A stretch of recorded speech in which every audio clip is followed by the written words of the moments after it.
Just a moment!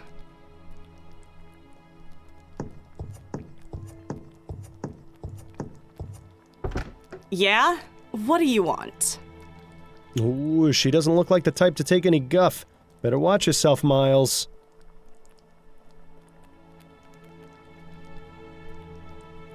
Mrs. Presser, I'd like to speak with you about your husband. Well, he's not here right now. He's been away for a few days, actually. Who are you exactly? My name's Miles Fordham. I just have a few questions. I promise this won't take long. All right, come in. But try and keep it down. My daughter isn't feeling well, and I don't want her being disturbed.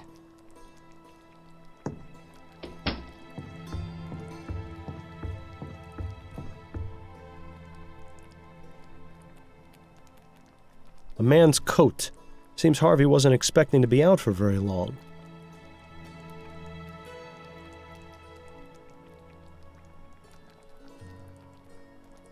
Some of those modern steam cleaners. If they use them in this place, they clearly aren't worth a damn. Presumably that goes into the presser's bedroom. Or it might be a closet. Or both.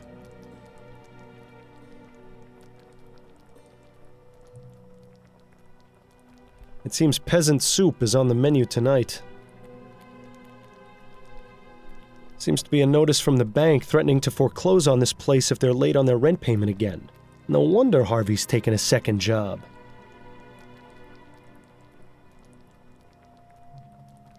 She doesn't look so good.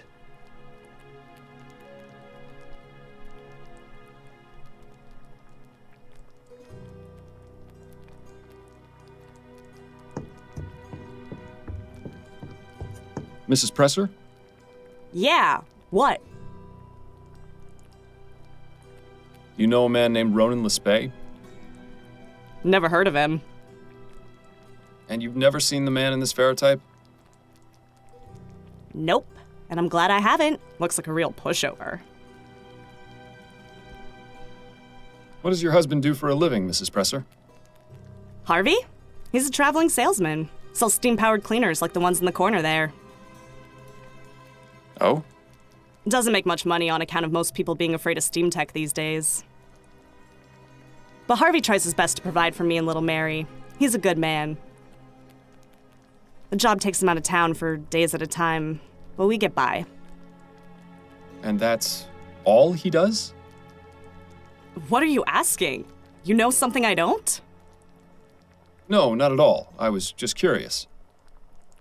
Oh, look, another husband keeping secrets from his wife. There are a copper a dozen around here, it seems.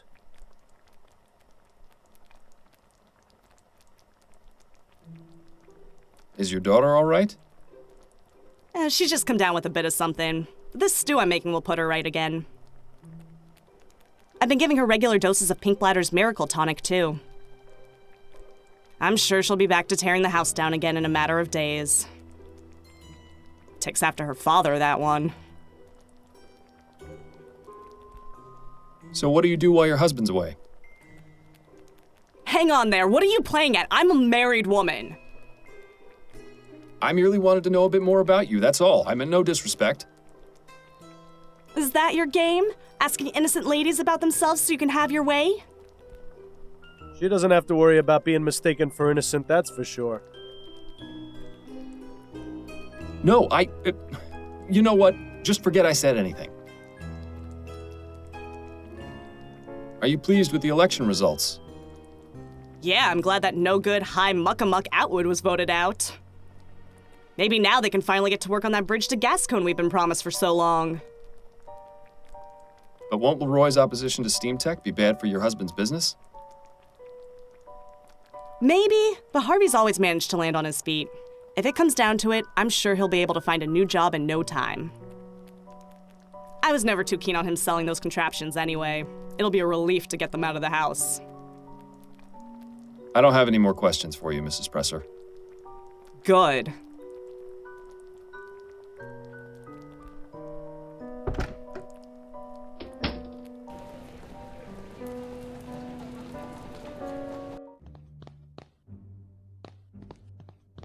A few more questions for you, Mr. Presser. Whatever you say.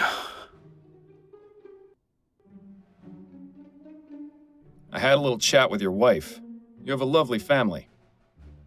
Mildred? How did you... I may not be with the police anymore, but that doesn't mean I can't still get the information I need. You didn't tell her about me being in jail, did you? Don't worry. It was quite obvious your wife has no idea what you're involved in. As a man who values discretion, I thought it best not to shatter her illusions. That's awfully decent of you. Of course, I might change my mind, unless you start to cooperate. I have to say, Miles, you've become a real natural at this tough cop role. All right, fine. I'll talk. Just leave my family out of it. Do you recognize the man in this ferrotype? Yes, I do. That's Mr. Lespay. And how is it you know him? I was assigned to watch him and then pick him up on election night.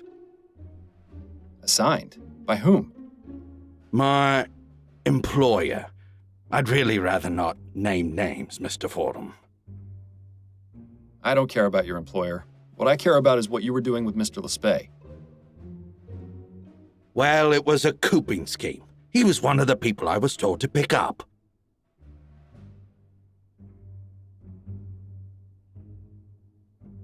Tell me more about this cooping scheme. I got paid to find men to vote for Atwood. Simple, really. Once I found a good mark, I followed him a bit, knocked him out, then took him to the coop, a little room I rented near the Raven. I had about 5 men on election night, including Lespay.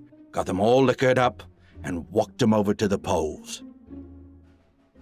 Once each of them voted, we'd walk back over to the coop. I'd change their clothes, maybe give them a fake beard, and walk back for another vote. Did it for myself, too, so people would be less likely to notice. Kept it up for a few hours, until the murder. Tell me what you know about the murder outside the Silent Raven. The most important thing I can tell you is that I didn't kill him. Do you know who did? Not a clue. I was inside the bar when I heard the gunshot. I went outside to see what had happened and found Lespay on the sidewalk. And what happened next? What do you think? I panicked. He was in my care. I wasn't expecting anyone to get killed.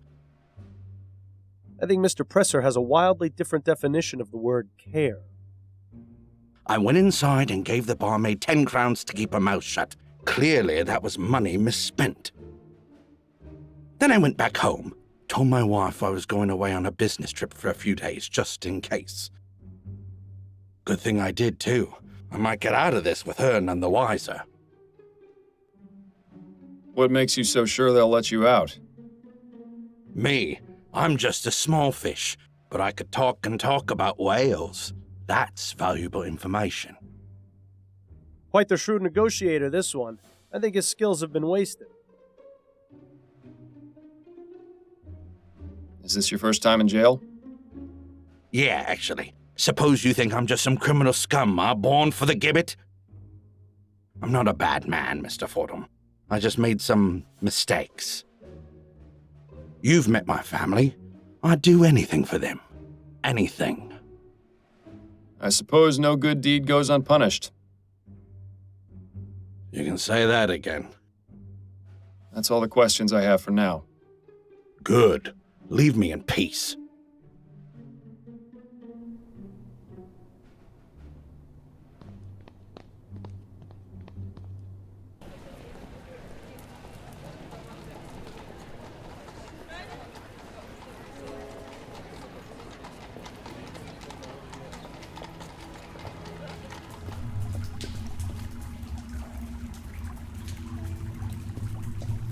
A moment of your time, if I may. Right, we'll make it quick. Would you be able to remove the cover of a storm drain? Yes, of course, sir. Cormac's got the right tool for the job. Just a few twists from old Mary here, and any drain will open up like a Christmas rose. Excellent. Would you be able to open the storm drain outside the Silent Raven? Suppose so, yes. But Cormac ain't allowed to just open up drains as he sees fit. What do you want this drain open for?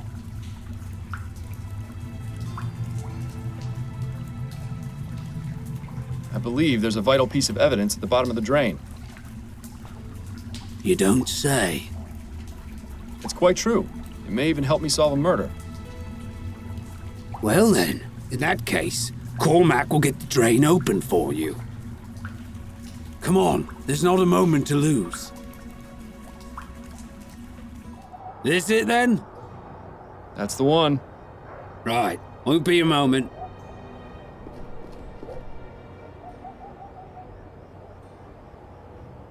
There we are. Thank you for your help, Cormac. Not a problem. Now, if you don't mind, Cormac's just going to pop inside for a quick pint.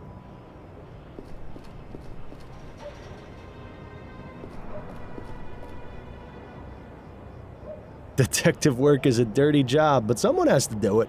Don't forget to roll up your sleeve. I really hope there's something down there. Ugh, this is almost as bad as the time I had to search for that stolen necklace in a pile of horse manure. I'm really glad I didn't draw the short straw in that case. Well, how about that? Wish the police had found this so I wouldn't have to carry it around.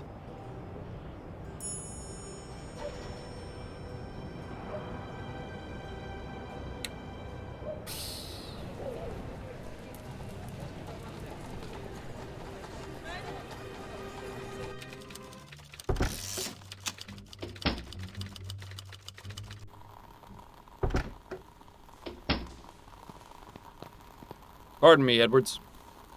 Yes? I found this pistol at the scene of the Lespay crime. Could you take a look and see if it was used to murder him? It's all slimy. Where was it? Sitting at the bottom of a storm drain. Oh, I suppose that's not as exciting as finding it inside someone's intestines. Did I ever tell you about that post-mortem, by the way? No, I certainly don't want to hear about it now. How long will it take you to analyze that pistol? I should have something conclusive within the hour, if you don't mind waiting. No, it'll give me some time to gather my thoughts. Right, I've concluded my analysis, and this gun was definitely used to shoot Mr. Lespay. The bullet I removed from his body is a perfect match. Thank you, Edwards. That is extremely helpful. There's one more thing. I cleaned off some of the muck and found the initials JB etched into the handle. Interesting. My expertise with guns is purely forensic, so I can't determine if this is the gun's maker or the initials of its owner. That's going to have to be your job. Thank you, Edwards. Your help is always appreciated. JB.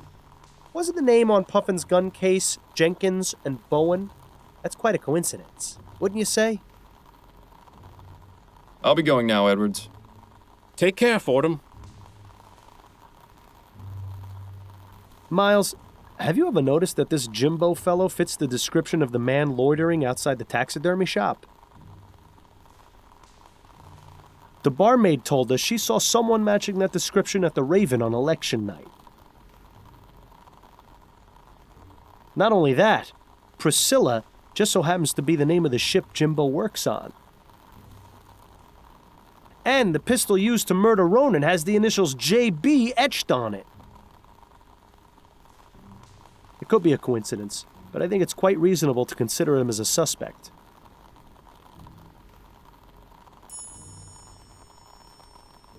Things are starting to fall into place here, Miles. Between the letters, the missing gun, and what Edwards told us about the effects of opium, I think we have enough evidence to consider Puffin a suspect.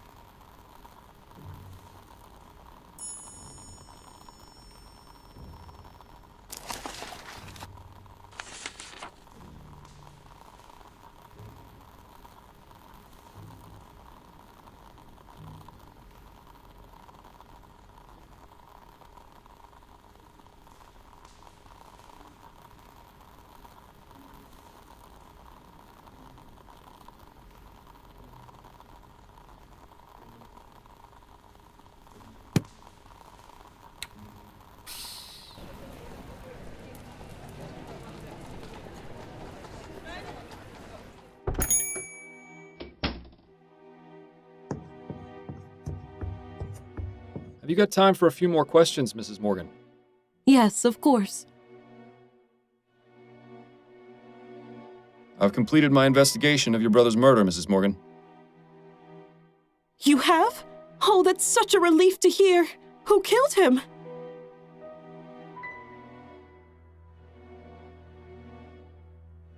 It was Tom Puffin, choir master at St. Denis Cathedral. What? But why would a member of the church do something like that? Puffin is in love with his nephew Ned's fiancée, Priscilla. He's even gone so far as to intercept their letters and write to each of them under false pretenses. Mr. Puffin is also an avid opium user and is prone to fits of rage as well as hallucinations. The evening of the murder, Puffin was at the Silent Raven, and in his opium-induced fog, mistook your brother for Ned. He had his pistol on him, and his rage and jealousy got the better of him. Poor Ronan was simply in the wrong place at the wrong time. And what about the clothes he was wearing? Or why he was in Chumley in the first place? I'm afraid your brother fell victim to a cooping gang. They dragged him to Chumley and forced him to vote multiple times.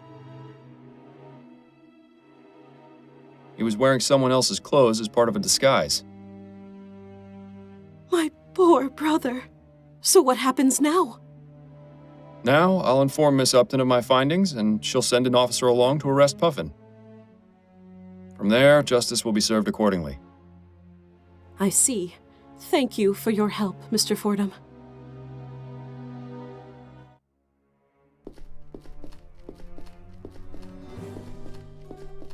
Tom Puffin? Yes, may I help you, officer? You're under arrest for the murder of Ronan Lespay. What? Oh, God. So it wasn't a dream. Come along, sir. We need to question you at the station. You know, Miles, you've been coming in here a lot lately, but you've never looked quite this glum. What's going on? I've bungled things pretty badly at home. Been staying with a friend the past couple of weeks. I see. What happened? I haven't been honest with my wife. Coming here and drowning my sorrows hasn't really helped, oddly enough. And yet, it's all I can do to keep from going crazy. You know, Miles, I've seen and heard a lot of things over the years. Some of the stories would turn your hair white. But through it all, I've come to learn one thing. It's usually not too late to make things better, but only if you let yourself try. Thank you for the advice, Patrick. All I can do is give it, Miles. Whether you choose to take it or not is entirely up to you. Now, would you like another gin? No, thank you. This time I really do need to be on my way.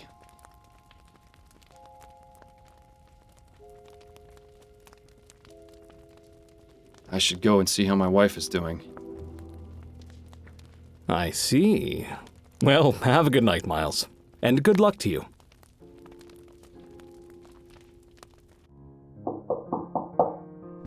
Who in the ether?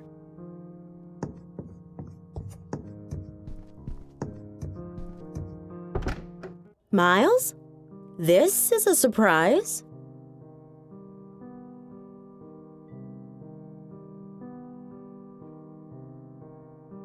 Hello, Addie.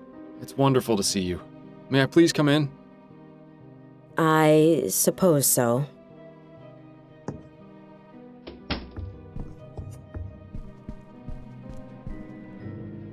Was there something you wanted to talk about?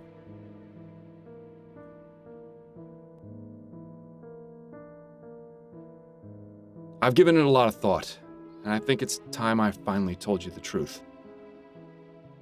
Miles, what are you doing? You know this is a terrible idea. The truth? About why I've been acting the way I have been since Bill died. Well, go on. I'm listening. Don't do it, Miles. You know it's a one-way ticket to Riverview if you do.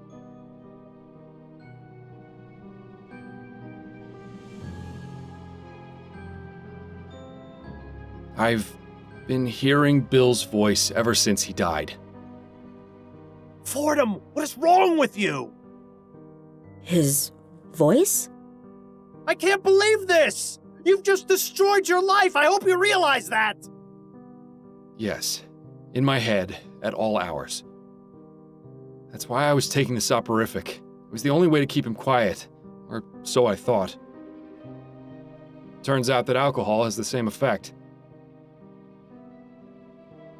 What does he say to you? The type of things he'd say when he was alive. Snarky comments, inappropriate jokes. Mainly, he nags me to find the flower shop burglar. He thinks doing that will let him find peace and move on. I see. I told you you'd think I was crazy. Don't be ridiculous, Miles. It's nothing like that. It's just... I wish you had told me sooner is all. I know, but I was afraid. Well, I'm glad you finally trusted me. You know, you could have all along. So, you're all right with it? It is quite a lot to take in. I think I'll need some time to mull it over. But what matters now is that we can work through this together. I understand. Well, I should probably go. It was lovely to see you again, Addie. Lovely to see you too, Miles. Perhaps I'll stop by again next week? Or sooner, if you'd like. Sure, like the men in white coats aren't gonna have you taken away by then. Right. I'll see myself out then. Good night, Miles.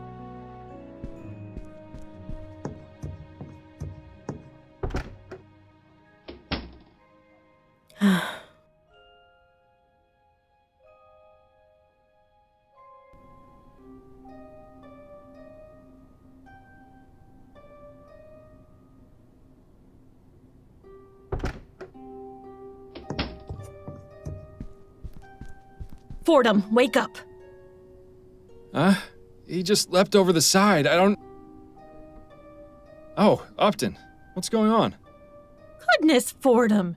You look terrible. Is everything all right? Just had some trouble sleeping. More than usual.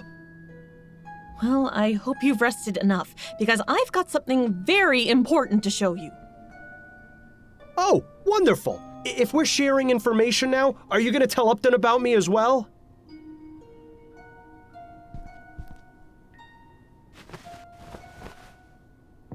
What is it? There's been a murder.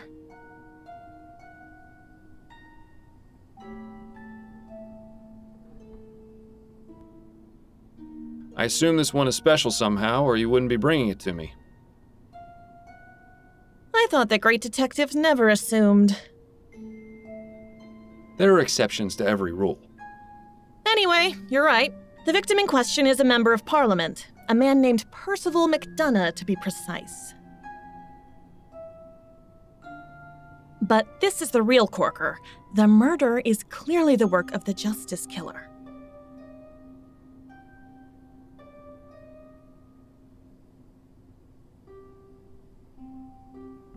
The Justice Killer? Is that the mass murderer I've been hearing about? The very same. Why Justice Killer, though?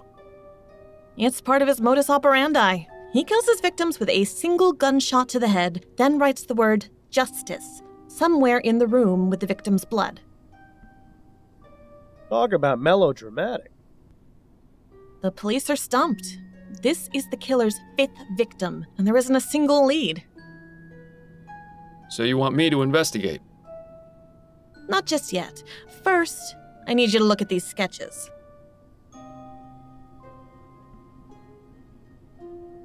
You took crime scene sketches from the department? Of course not. I made copies with the station's Pharaoh duplicator. These killings need to stop, and I believe you can succeed where the department has so far failed. So, what am I looking for? The police went over each crime scene with a fine-toothed comb and turned up practically no useful physical evidence.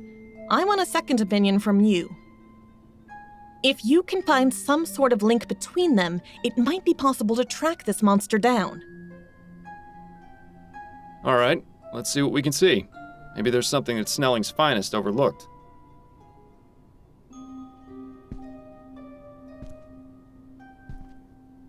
Here are the 4 sketches. Have a look at them and see if you notice anything that might help us find this maniac.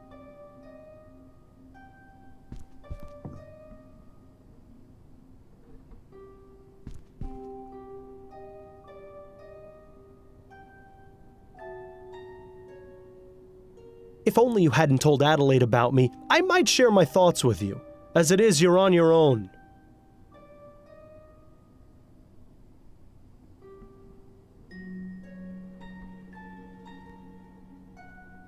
Whoever drew this was a hack. That looks more like a piece of toast than a flower.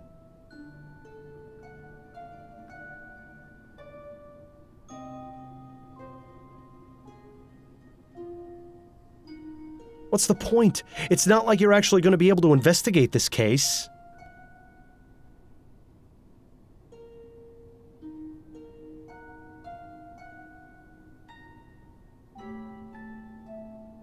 I don't feel like looking at dead bodies right now. Is there something more exciting we could be doing?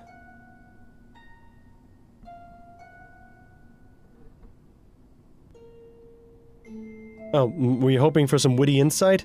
Shame, because you're not getting any. I'm sure this is terribly relevant, but I've got nothing to say about it.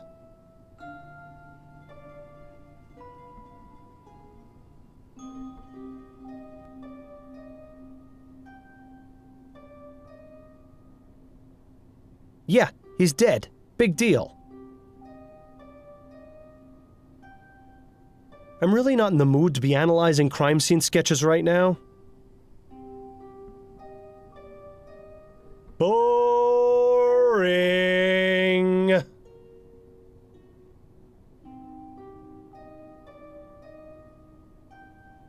Wait, what's that? I see an important clue. Nah, just kidding.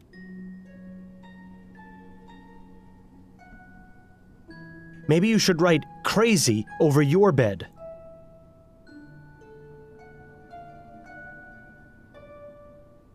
Boring, just like everything else in this sketch.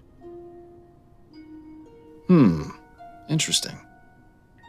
Oh, what? You actually found something without my help? I'm shocked.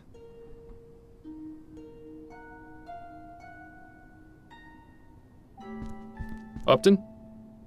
What is it, Fordham? About those crime scene sketches. Yes?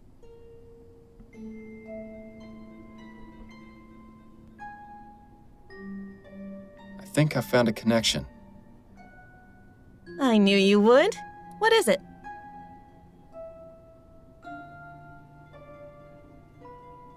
There's a single flower at each crime scene.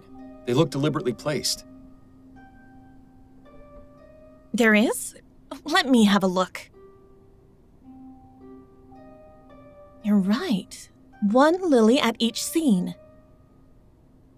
Wait, what did you say? These flowers, they're lilies. Easter lilies, I think. I don't believe it! Upton, this is incredible. This is the lead I've been searching for. What? You mean for another case? The flower shop burglar. He was stealing Easter lilies. And I distinctly remember him saying something about his desire to uphold justice. At the time, I thought it was just the rambling of a lunatic, but now it seems so obvious. So the flower shop burglar is the justice killer? It seems too much of a coincidence otherwise. Well, then that's wonderful. You can kill 2 birds with 1 stone. Excellent work, Fordham. I knew you could do it.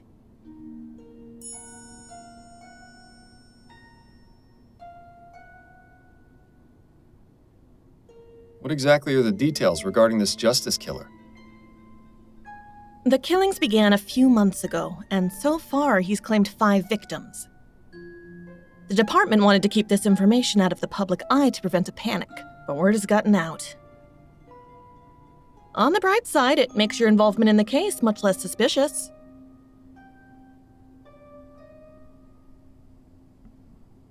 What can you tell me about the previous victims? 4 men from Chumley: Hannibal Kirkland, Reggie Willingham, Ennis Bowditch, and Burley Cause. No known connection between any of them aside from the borough they lived in. I have copies of the police reports from each of the crime scenes. Go ahead and take them. Thank you, Upton.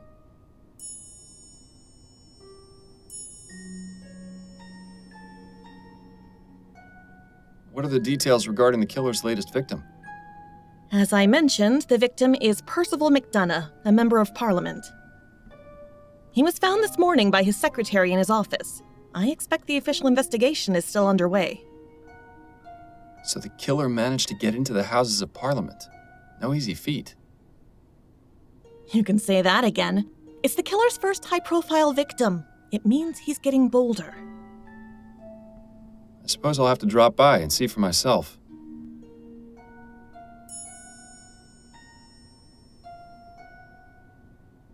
Everything all right with you? Oh, I'm getting by. I expect things will go back to normal once this killer is caught. I haven't worn out my welcome here yet, have I? No, you're still tolerable. But when was the last time you washed your hair? You're starting to sound like Adelaide. I should get back to it. Not a bad idea. Right. I think I have enough information to get started. I think I'll begin with... Odd. I wasn't expecting company. Chief Snelling? Uh-oh. Upton, we need to talk. Fordham, I should have guessed I'd find you here.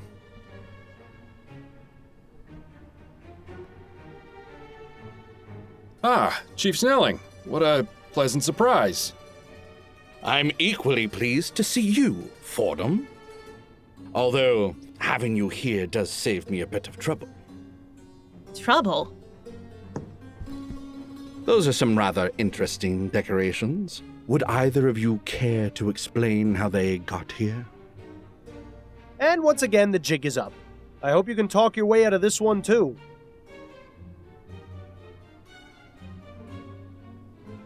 I brought them here, after I made duplicates and took them from the police department. Nice try, Fordham, but I know for a fact that isn't true. The Ferroduplicator makes a report of every employee who uses it, as well as what was copied. A rather useful feature for instances such as these. Wouldn't you agree? These gadgets are going to be the undoing of us all. In any case, I did some digging and discovered some intriguing information. Upton, why have you been passing on classified police information to Mr. Fordham? Because he's the best detective you ever had on the force, and you know it. Is that right? Personally, I don't consider getting your partner killed the mark of a great detective. But what's done is done. Constance Upton, your employment with the New Britannia Police Department is hereby terminated. But I should add that it's only because of your 25 years of dedicated service that I'm not pressing charges against you. But as for you, Fordham, I have enough evidence to place you under arrest for obstruction of justice and interfering with police investigations. Do you have anything to say in your defense before I take you in for questioning?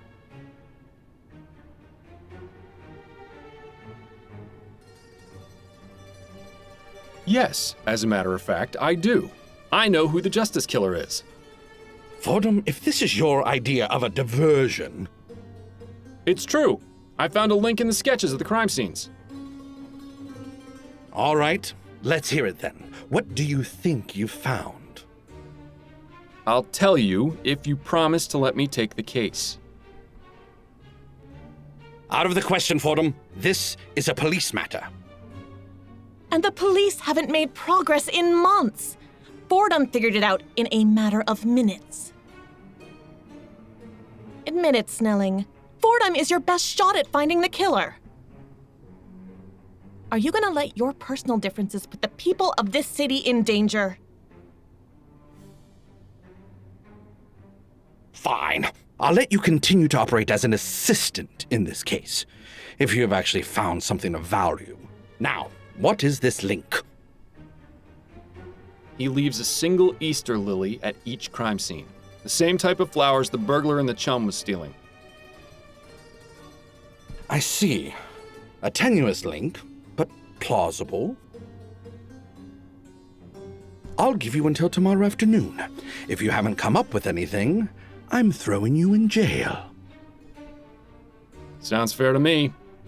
And don't get any clever ideas about leaving town, either. Come now, would I do something like that? Fordham, it seems there's no telling what you might do. I'm probably a fool for not clapping you in irons right here and now. When you have something to report, come find me in my office. Don't make me regret this.